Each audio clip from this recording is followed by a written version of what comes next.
Evil dragons के खिलाफ लड़ाई के बाद धरती पर 3 साल से पूरी तरीके से शांति है। तभी हम गोकू के घर को देखते हैं। हम देखते हैं कि एकदम से ही अंदर से आवाज़ आती है। ये आवाज़ चीची की होती है, जो कि घर के अंदर से आवाज़ लगा रही थी। हम देखते हैं कि चीची बोलती है कि गोकू, जब से तुम घर पर आए हो तुम लगातार ट्रेनिंग में लगे हो। कैसा रहेगा कि तुम अगर घर के कामों में भी मेरी थोड़ी बहुत मदद कर दो तो। गोकू इसके बाद स्ट्रेचिंग करने लग जाता है और बोलता है, चीची मुझे इस बारे में पता है, इसीलिए मैंने फील्ड्स में अपना काम खत्म कर दिया था। अब मैं वेजिटा के साथ एक स्पारिंग सेशन करना चाहता हूँ। चीची बोलती है, गोकू तुम हमेशा ही ट्रेन करना चाहते हो, पता नहीं मैं तुम्हारे साथ क्या करूँगी। गोकू बोलता है, बिल्कुल सही, मैं लगातार ताकतवर बनना चाहता हूँ और उसके बाद और भी ज़्यादा ताकतवर। मुझे नहीं पता कि मेरा अगला ओपोनेंट कौन होगा जो कि मुझे चैलेंज कर पाएगा। चीची बोलती है, पर गोकू तुमसे लड़ने लायक अब कोई भी नहीं बचा है। गोकू बोलता है, नहीं, ये बात सही नहीं है। मुझे नहीं पता कि यूनिवर्स में अभी कितने ताकतवर लोग हैं जो कि अभी भी मेरा सामना कर सकते हैं, जो कि अभी भी मुझसे कहीं गुना ज़्यादा ताकतवर हैं। मैं तो ये बात सोचते ही बहुत ज़्यादा एक्साइटेड हो जाता हूँ। गोकू ये बोल के एकदम से हंसने लग जाता है। चीची बोलती है कि इस बारे में कोई भी डाउट नहीं है, ये पूरी तरीके से एक सैयन है और एक फाइटिंग मेनियक है। तभी हम वेजिटा को देखते हैं, जो कि एक पहाड़ी पे खड़ा होता है। वहाँ पर बहुत तेज़ी से हवाएं चल रही होती हैं। वेजिटा एक बहुत ही गहरी सांस लेता है और एकदम से ही वो आंखें खोलता है। उसकी आंखें सुपर सैयन में ट्रांसफॉर्म हो चुकी होती हैं। वेजिटा एकदम से सुपर सैयन में ट्रांसफॉर्म होता है और आसपास एकदम से ही एनर्जी का धमाका होता है। वेजिटा के ऑरा से हर तरफ बहुत तेजी से हवाएं चलने लग जाती हैं। वेजिटा इसके बाद हवा में उड़ता है और ट्रेनिंग करने लग जाता है। इस वक्त उसके पास कोई ट्रेनिंग पार्टनर नहीं है, इसीलिए वो अकेले ही ट्रेन कर रहा होता है। आखिरकार वेजिटा अपनी ट्रेनिंग करके नीचे ज़मीन पर उतरता है और एकदम से पावर डाउन करता है। वेजिटा कुछ सोच रहा होता है। वो बोलता है कि कुछ गड़बड़ तो ज़रूर है, पता नहीं क्या ये मेरा सैयन इंस्टिंक्ट है। तभी गोकू इंस्टेंट ट्रांसमिशन का इस्तेमाल करके एकदम से ही वहाँ पर पहुँच जाता है। गोकू बोलता है, वेजिटा क्या तुम अभी भी अपनी आफ्टरनून ट्रेनिंग कर रहे हो? वेजिटा बोलता है, कैकारोट, हवा में जो ये अजीब सी फीलिंग है, क्या ये तुम्हारी वजह से हो रही है? गोकू बोलता है, क्या तुम किस बारे में बात कर रहे हो? गोकू बोलता है, क्या ये ऑब्वियस नहीं है? मेरी बॉडी बहुत ज़्यादा अकड़ चुकी है, मैंने बहुत ज़्यादा काम किया है, क्या तुम पहले से ताकतवर हुए हो? सच में मैं सुबह से खेती बाड़ी का काम कर रहा हूँ और मेरी बॉडी फाइट के लिए बहुत ज़्यादा मचल रही है। वेजिटा आसमान की तरफ देखता है और बोलता है कि लगता है मेरा दिमाग मेरे साथ खेल खेल रहा है। गोकू इस बात पे हंसता है। तभी गोकू और वेजिटा दोनों को उनके दिमाग में एकदम से आवाज़ आती है, गोकू-सान। गोकू बोलता है, ये आवाज़ क्या ये किंकाई है? किंकाई बोलते हैं कि बहुत लंबा समय हो गया है, तुम कैसे हो? तभी किंकाई एकदम से चिल्लाते हैं, नहीं, ये फालतू की बातों का टाइम नहीं है। गोकू बोलता है कि किंकाई क्या हुआ, आप तो अपने आप से ही बात कर रहे हो। किंकाई बोलते हैं, गोकू जो भी मैं बोल रहा हूँ वो बहुत ही ध्यान से सुनना। कुछ ही समय पहले दुनिया में कुछ बहुत ही अजीब होना शुरू हो गया है। एक बहुत ही मिस्टीरियस वॉरियर अचानक से ही कहीं से आ गया है। उसने पूरी नॉर्दर्न गैलेक्सी में तबाही मचाई हुई है। गोकू ये बात सुन के बहुत ज़्यादा खुश होता है। वो बोलता है, क्या एक मिस्टीरियस वॉरियर जो कि तबाही मचा रहा है? किंकाई बोलते हैं कि उसने पिछले कुछ दिनों में 10 प्लैनेट से भी ज़्यादा तबाह कर दिए हैं। अगर हम उसे ऐसे ही अकेला छोड़ देते हैं तो वो पूरे यूनिवर्स को तबाह कर देगा और सारी की सारी लाइफ ख़त्म हो जाएगी। गोकू, वेजिटा, मुझे ये बात तुमसे बोलने की ज़रूरत नहीं है, तुम ये काम पहले भी कर चुके हो और ये सिचुएशन बहुत ज़्यादा ख़राब है। क्या तुम मेरी मदद कर सकते हो इस सिचुएशन को हैंडल करने में जितना जल्दी हो सके? वेजिटा बोलता है, अच्छा, शायद यही रीज़न था कि मुझे इतना अनईजी फील हो रहा था। वेजिटा बोलता है, ठीक है, वैसे भी मैं बहुत ज़्यादा बोर होने लग गया था। गोकू और वेजिटा दोनों ही तैयार हो जाते हैं और गोकू बोलता है कि ये बहुत ज़्यादा एक्साइटिंग होने वाला है। तभी हम एक प्लैनेट को देखते हैं जहाँ पर एक वॉरियर ज़मीन पर गिरता है। तभी हम एक पर्पल क्रीचर की आंखों को देखते हैं। ये क्रीचर बहुत ही खतरनाक लग रहा होता है और इसके चारों तरफ वॉरियर्स गिरे हुए होते हैं जिन्होंने इस क्रीचर से लड़ने की कोशिश करी और जो कि इसके हाथों मारे गए। ये क्रीचर पागलों की तरह हंसने लग जाता है और बोलता है, और ताकत। तभी ये क्रीचर एकदम से पागलों की तरह हंसते हुए चिल्लाता है।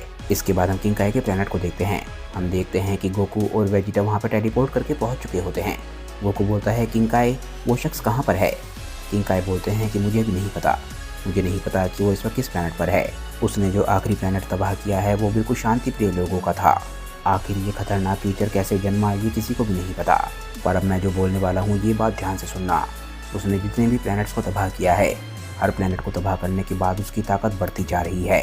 गोकू बोलता है, क्या उसकी ताकत बढ़ती जा रही है? वेजिटा बोलता है कि क्या ये उन लोगों में से है जिसकी ताकत हर बैटल के साथ बढ़ती है? किंकाई बोलते हैं कि सच बताऊं तो मुझे भी पूरी डिटेल्स नहीं पता है, पर तुम दोनों को जल्दी करना होगा। वो पहले ही काफ़ी तबाही मचा चुका है और जितना समय बीत रहा है उतने ही ज़्यादा लोग मारे जा रहे हैं। गोकू हंसते हुए बोलता है कि चलो, लगता है हमें उसके बारे में कुछ भी नहीं पता है। कोई बात नहीं, मैं इस बारे में खुद पता लगाऊंगा कि मेरा ये अपोनेंट कैसा है। मेरा ओपोनेंट कैसा है मुझे खुद पता चल जाएगा जब वो मेरे सामने होगा। गोकू अपनी 2 उंगलियों को अपने माथे पे रखता है और बोलता है वेजिटा चलो देखते हैं। वेजिटा इसके बाद गोकू के कंधे पे हाथ रखता है। गोकू बोलता है कि मुझे मिल गया ये की, ये बहुत ही खतरनाक लग रही है। ये बोलते ही गोकू और वेजिटा दोनों किंकाई के प्लेनेट से चले जाते हैं और इसके बाद वो उसी प्लेनेट पर पहुंच जाते हैं जहां पर हमने उस क्रीचर को देखा था। हम देखते हैं कि गोकू और वेजिटा के आसपास कोई भी नहीं होता। गोकू और वेजिटा दोनों टहलने लग जाते हैं। गोकू बोलता है कि तुम कहाँ पर हो। तभी वेजिटा को कुछ महसूस होता है। हम देखते हैं कि एक क्रीचर एकदम से ही गोकू और वेजिटा पे हमला करने वाला होता है।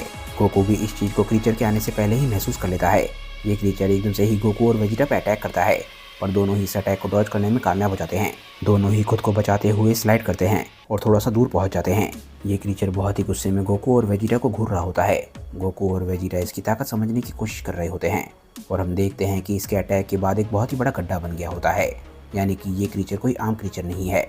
इसमें इतनी ताकत है कि गोकू और वेजिटा दोनों को ही इसके अटैक को डॉज करना पड़ा इसे देखने के लिए। गोकू बोलता है कि अचानक से ही किसी पे अटैक करना ये बैड मैनर्स होती है।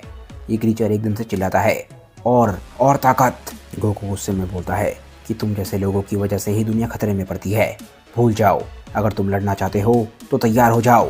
गोकू एकदम से फाइटिंग स्टांस लेता है और बोलता है चलो मुझ पे अटैक करो। वेजिटा बोलता है कैकारोट 1 मिनट रुको।